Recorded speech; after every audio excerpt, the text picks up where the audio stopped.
Hello We're and live. welcome to another scene of Shadow of the Iron Throne. Dun dun dun. Dramatic sound effect. MP3.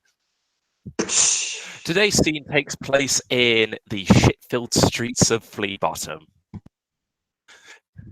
The potent smell of, well, as I've said, shit and everything else floods the streets. You thought the drifting smell from your manse was bad. Oh boy, this is so worse. Today's scene, we see Lord Rylan Gallo heading down to Flea Bottom to do some generous charity work because he's a nice man. I mean, that's like the greatest lie ever, but I'll accept it. My God. I know. Lord He's a fake Lord man. Gallo is he's seated in one of those he's currently seated in one of those palanquins that are carried via other individuals through the streets because God knows, these shoes were expensive and I don't want to get poo on them. I mean, that's a reasonable assessment. I don't want to get poo on my shoes. I mean, Behind him, there is behind him there trundles a large wagon. He's surrounded by many individuals who wear the House Gallo livery because, by God, I'm not coming into this wretched hive of scum and villainy by myself. Until they'll find a suitable locale somewhere in the center of Flea Bottom, somewhere maybe with an open square or some such. And yeah.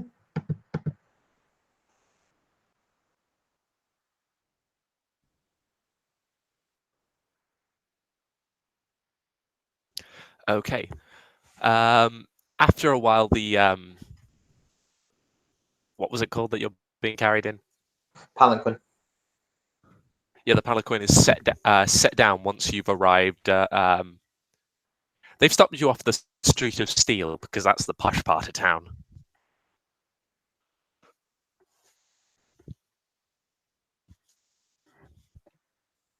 Well, posh part of the slums, at least. Lord Gallo steps from the palanquin. He's not terrifically tall. He's dressed in very, very fine robes, but underneath there is definitely. He doesn't wear very heavy armor, but he is definitely wearing armor today. He wears probably excellent leather armor. His hair flutters in the breeze. The ponytail that he wears is over his left shoulder. His brilliant purple and brilliant green eye flick around. Nods, seemingly satisfied. With the current tourney going on, the Street of Steel is absolutely bustling.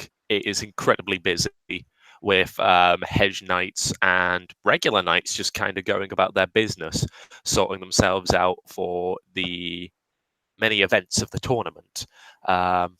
Along that, you also see whores that seem to be walking along the streets looking for clientele, and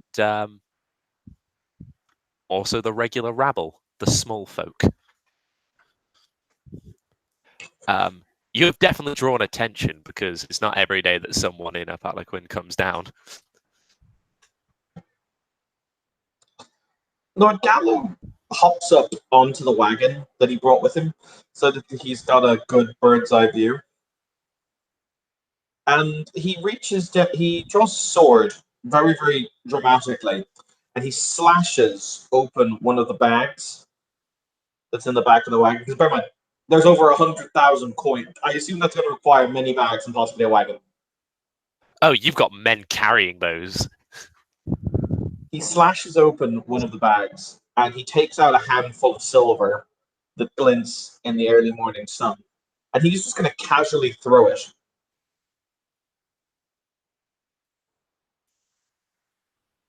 Does he announce anything? No, he just casually throws it. This reminds me of when, like, as a kid, you'd go to like the park to feed the birds.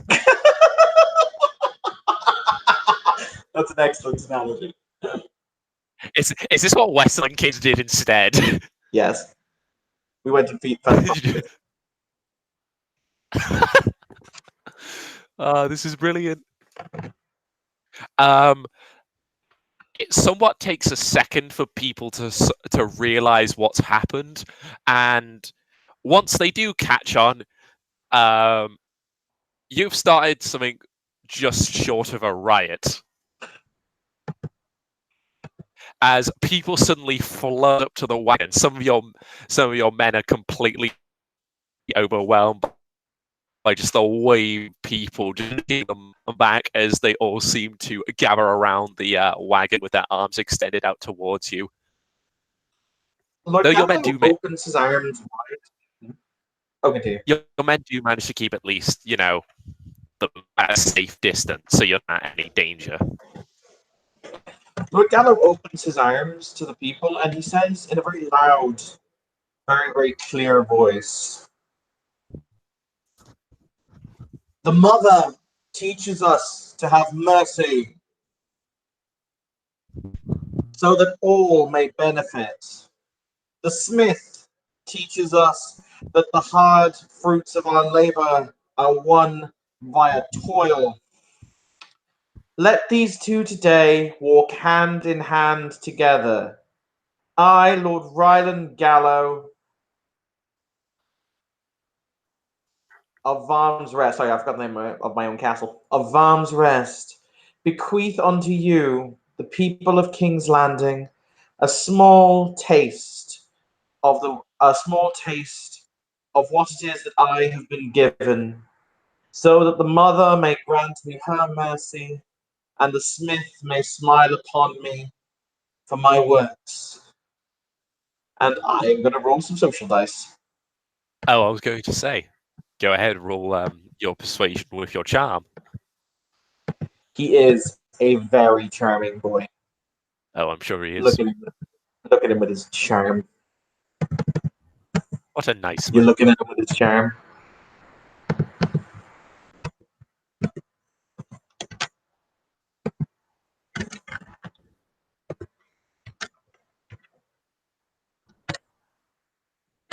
$25.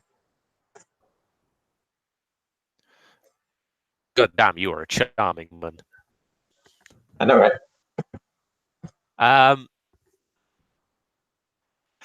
Yeah. Well, if they weren't cheering before, you've got the entire street just erupts with sound as people are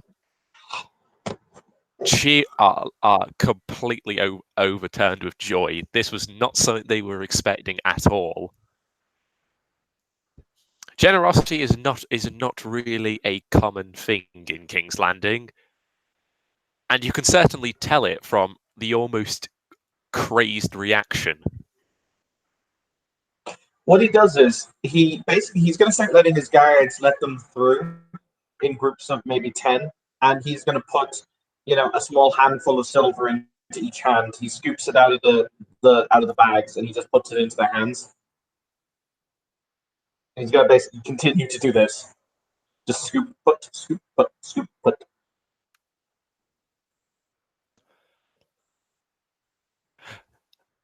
As this continues, you begin to see all manner of different people. One of the first people you see appears to be a man who has definitely gotten on in age. He'd be roughly about very old, certainly. He's looking at his 60s, actually. The man comes forward with a cane, his leg missing from the knee downwards as he hobbles forward. You could most of them have both hands out, but this man, due to his disability, is only able to put out the one. Though even so, he seems just as grateful as everyone else.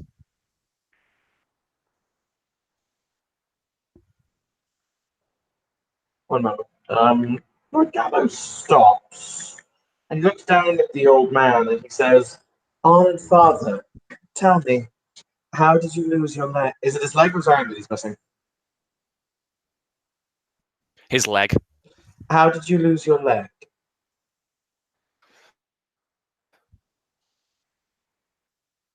Oh, so man at arms during Robert's rebellion.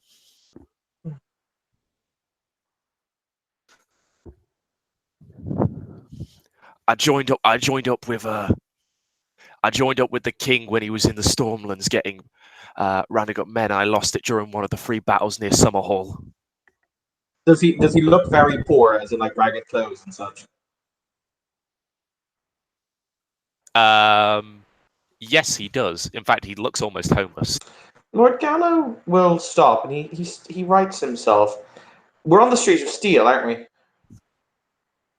Yes. He looks around to the crowd, and he kind of raises his hand for quiet. He says, "Who would be the best smith on the street of Steel?" Hmm. Hmm. One moment.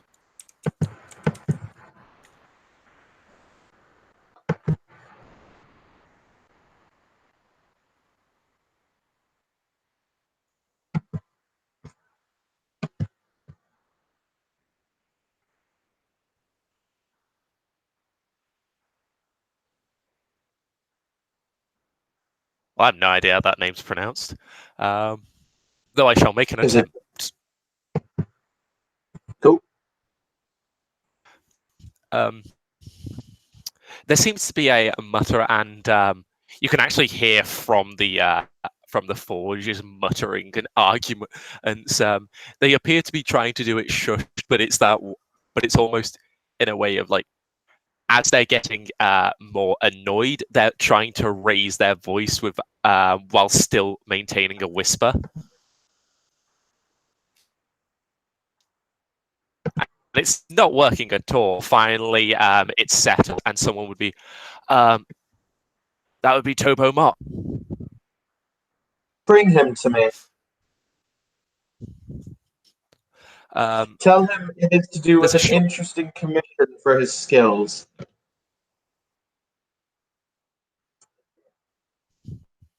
For the record, all the time Lord Gallo has kept the old man with him. Okay. After a while, you watch as once again a man who seems to be getting on in age. He's bald and has a white beard. And looking at him, he's not actually Westerosi.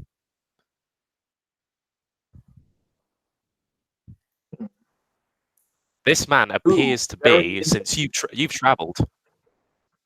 mm-hmm. Uh,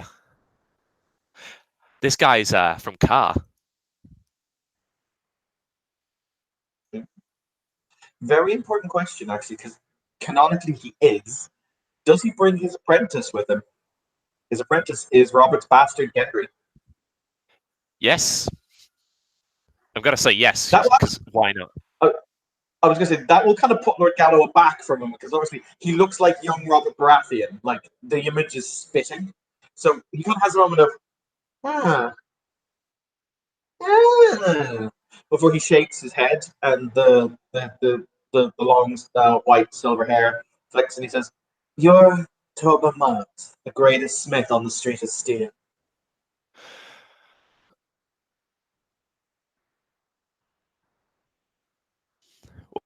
Well, that's what my reputation would be, sir. Well,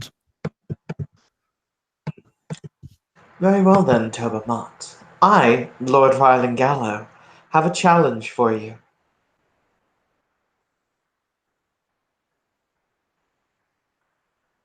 and that would be my lord. For the record, is this guy missing his leg from the knee down or from the thigh or from the hip down? Knee down, Okay. He will or say, he's lost it just above the knee. I wish a new prosthesis made of steel for this, my friend here. He served his king and has been forgotten. That's a dreadful fate. So at least then he can walk with pride again. Are you capable of doing this, Toba Mott? That I am, my lord. Good. Good. I'll forge him the greatest leg in the entire of the Seven Kingdoms. Gallo hops down from his wagon. He will announce that he'll be back momentarily to continue doling out coin. But he walks down and he looks to the boy next to him, who's probably taller than Lord Gallo is and fucking built like a brick shit house. Oh Hashtag yeah, Robert. this boy is Yeah. huge. he says, "Who is this boy?" This is my apprentice, Gendry. Interesting. He looks up and down and he says, "I'm curious, boy." He walks around him and he says, "Where do you come from?" Fleabottom, my lord. Hmm. "Who was your mother?" Uh, didn't know her for long. Was a tavern wench, yellow hair.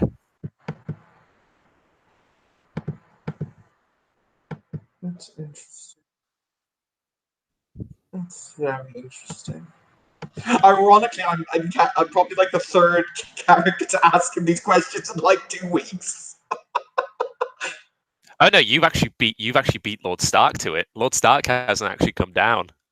Oh, of course, because but John Aaron already did, of course. Uh-huh. He's dead now.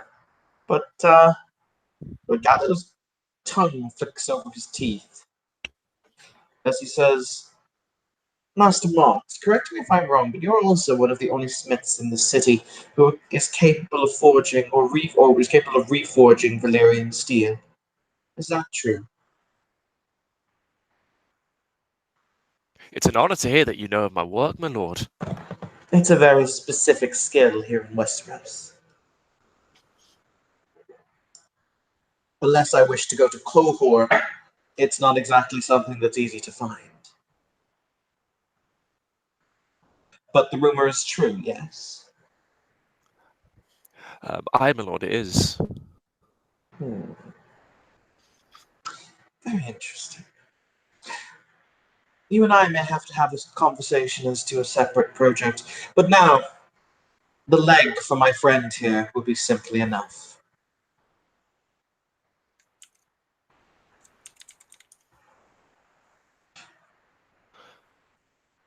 Aye, my lord, I shall begin the process immediately.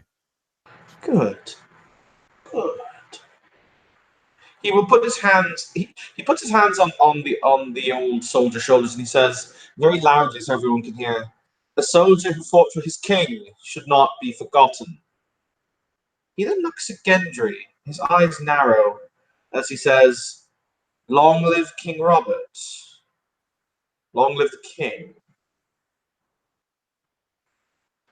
Upon saying that, there is a breakout of massive cheers around the crowd.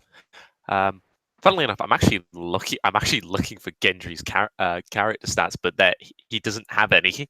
I know, right? Well, this is a thing.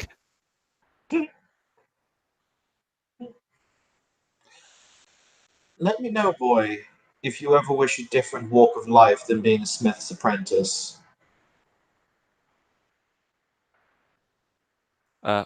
Thank you, my lord. You're very welcome. With that, he climbs back up and he continues to dole out his silver. Mhm.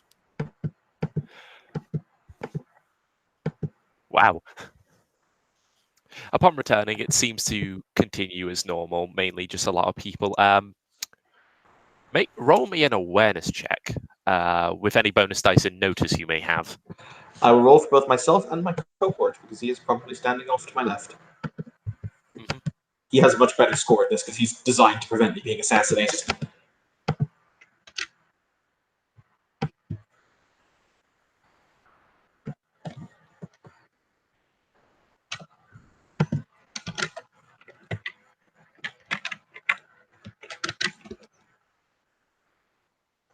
Oh wow! I actually rolled a 17. I'm not expecting that. Okay. Um, Second, 7.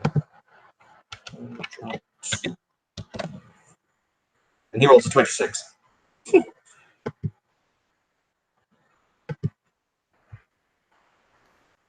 Fabulous. Um, the first thing you notice is looking across. You see what appears to be a child, no older than maybe like 5 or 6 perhaps, who has climbed themselves up on top of one of the stalls, clearly in the bustle, a bustle climbing to a higher advantage so they could get a view of what was going on. Your attention's drawn to that for a moment. Before, one sec. Take time. Suddenly there's a, you hear a shriek from the crowd as an individual in a black cloak suddenly rushes forward. In their hand, you see a dagger. Both of you. What Lord Gallo does is he basically very, very calmly he doesn't seem to like it's like, they're trying to kill me. This is Tuesday. He hops backwards off the wagon behind Aslam, who is the bearded priest. Bearded priest has axe. The bearded priest would like to cast axe. Uh-huh. Well, yeah, you can because you caught him. All right then. This is going to get very sad. I actually need to get all the rules for pole axe. Rip stabby man. Yeah, there may be a little bit of rip. I just need to. I need to actually get its weapon stats because I'm not exactly sure what they are. They're really good for what you do. Also, he has rank 1 of axe fighter, so I just need to check and see what that does. Axe fighter 1.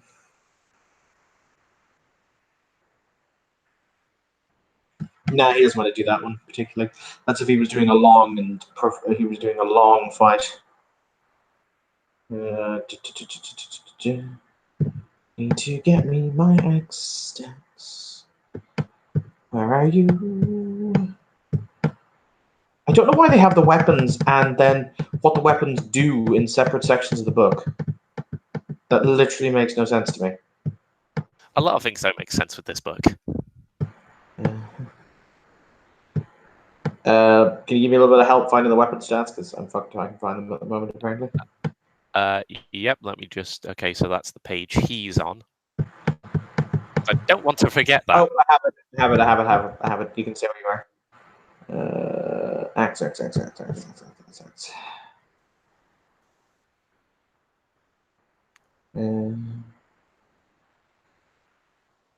It counts as a long axe, so there you go. Yeah, counts as a long axe. So, oh dear. Okay. Both one. Okay, cool. So we roll. Oh shit! I completely fucked up that. It was not meant to drop 6 dice, but so that's 6 and 6. Hang on, I'm just going to do a calculator.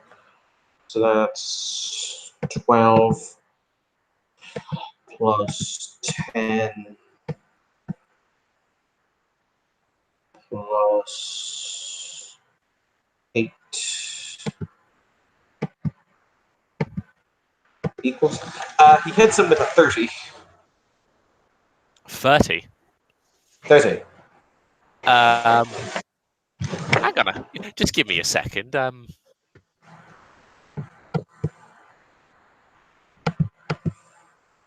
Yeah, because he keeps 6 dice, so yeah, that's 30. Yeah, I'm about to say,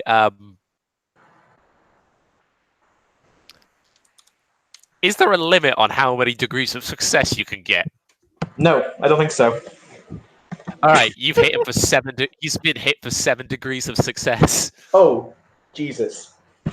Okay. Holy crap. Which I believe is 7 times the damage. So that is his athletics, which is 5, plus 3 for the long axe. So that's 5, 6, 7, 8. Plus it has powerful, which means he adds his strength, which is an additional 4, which makes it 11 times 7. 77. Yes. Give me a second. He is still alive. No, he's not still alive. He's secretly a dragon. What? He is the world's smallest dragon. Yeah, That would have as this fucking bisected Sir Gregor. Let's be fair. in the same step where the guy has put his foot, like as he steps past the line of guards. It's almost as you blink, the hand that's holding the knife is no longer there. As your bearded priest swings up the axe in a very surprisingly, well, not for you, but for everyone else, a ridiculously graceful manner, bringing the axe round, still using the momentum, and just brings it across, just removing the man's head, which cartwheels a few times through the air before landing somewhere back in the crowds. And the man drops dead at your feet. Lord Gallo removes a silk handkerchief and just daubs the one droplet of blood that got on his face from his face, just like, ew, it's on me. Ew. Ew. But he looks down, he kicks the man's body over. Did this just look to be just a random rando who decided to try and knife me? His clothing would actually make an awareness. What's the other awareness one? Oh wait, that's for more. Let me have a look at that skill real quick.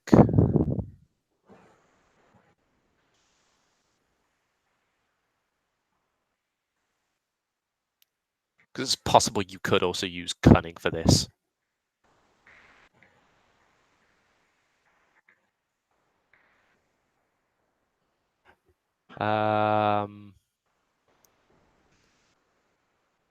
You know what? Let's go with cunning logic. Ooh, something Lord Gallo is actually quite good at cunning. He's not he's not terrifically good at it, but he's pretty good at it.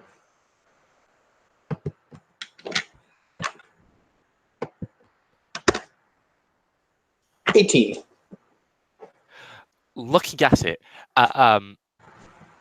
like the regular person, this would just look like your regular pauper, some hungry or desperate person in Flea Barm who was probably overwhelmed by the amount of money seen and decided to take his chance at stealing. Though to you, who's a bit more familiar, that is not the case. This individual is wearing far more decent armor. In fact, armor to begin with. And like on further inspection, you lean down and you go to, because he has a small coin purse, and you go to pick it up, and as you open it, you find that it's full of about 6 to 7 golden dragons. Interesting. He as he stands up, he has the pouch in his hand as he contemplates. Someone paid you to be brave. The dagger that's kind of, I'd assume, actually based on how he was killed, I'd assume it's still in his hand, or near enough to him. The hand is on the floor and still holding the dagger. He'll have one of his men-at-arms bring him the dagger because he doesn't want to pick up the hand. But picking up the dagger isn't particularly special. Just your regular kind of steel make. Lord Gallo does something very odd. He very gently runs his tongue along the dagger. The reason being, I have on this character has knowledge alchemy. Is it coated in anything?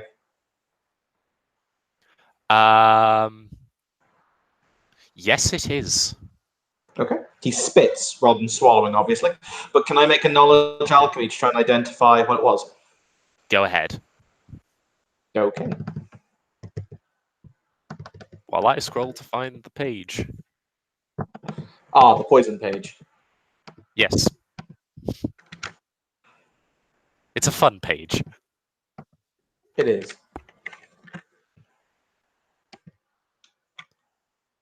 Whenever I look at the poison page, I'm like a kid in a really deadly candy store. That's disturbing. 19.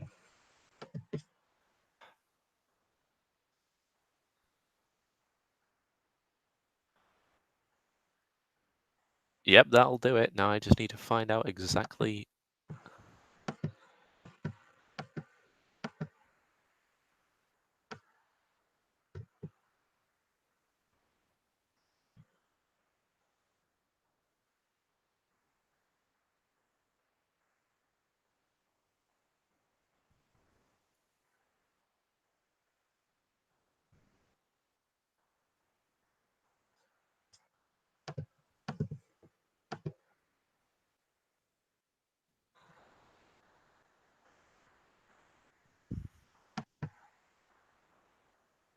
Once again, it's one of those depending on how it is.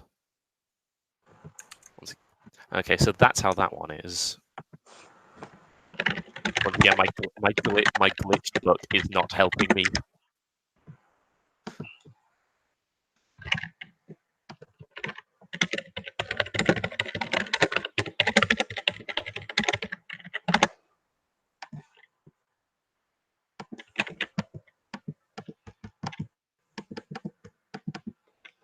I mean, glitch book is best book. Said. Okay. Yeah, I'm looking for the ones with contacted, aren't I? Yeah, contact, because ingested is entirely different. If it was an ingested one, it would be kind of a situation of this man was an idiot. To be fair, myself and Scott worked out yesterday just how terrifying the Strangler actually is. It's fucking terrifying. Oh no, it really is. My advice would be avoid it. I mean, I But you can know, brew it. that's just me. Mm.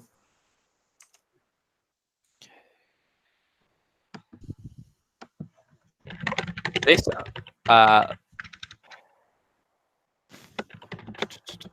yeah, examining this appears to be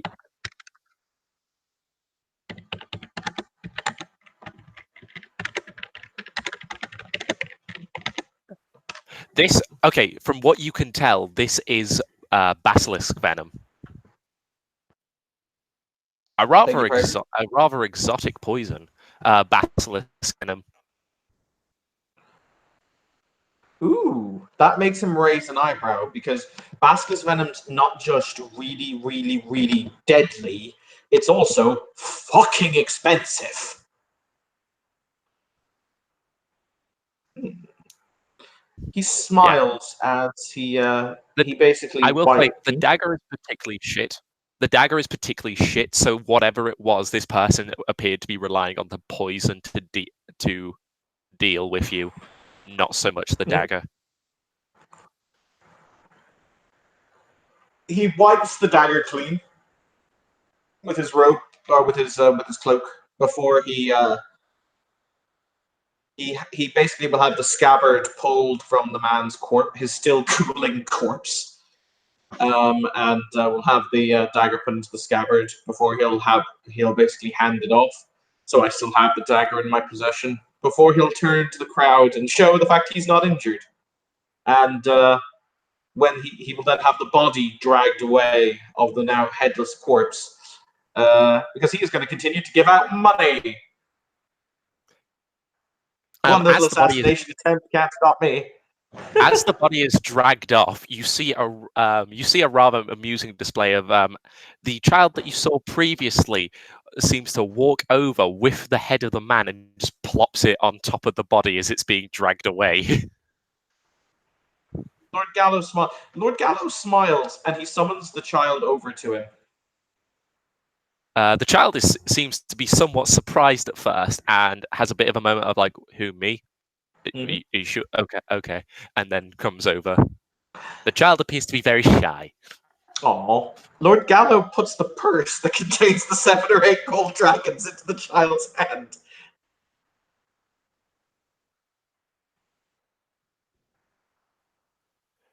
Have some At, corpse money.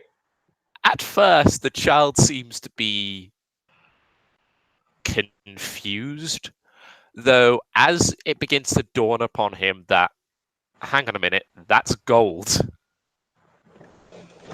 Mm-hmm.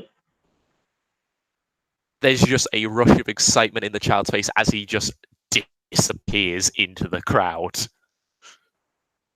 Lord Gallo smiles. Like that amount of money is for a peasant, like life-changing money. That's life-changing money right there. Mm. But yeah, with Who that, knows? That might bring benefits in the future. he will sit back up on his wagon and will continue to dole out the cash. Unless anyone else tries to murder him. Hey, you've got 6 more of those to go.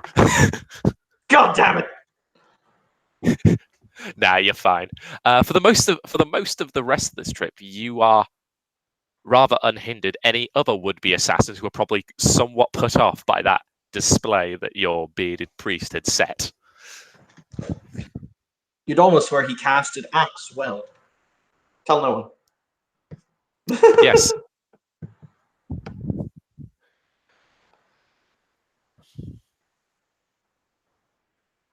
For the most part of that, you continue well, as I said, unhindered, All and right. your gifts of charity go on well into the evening.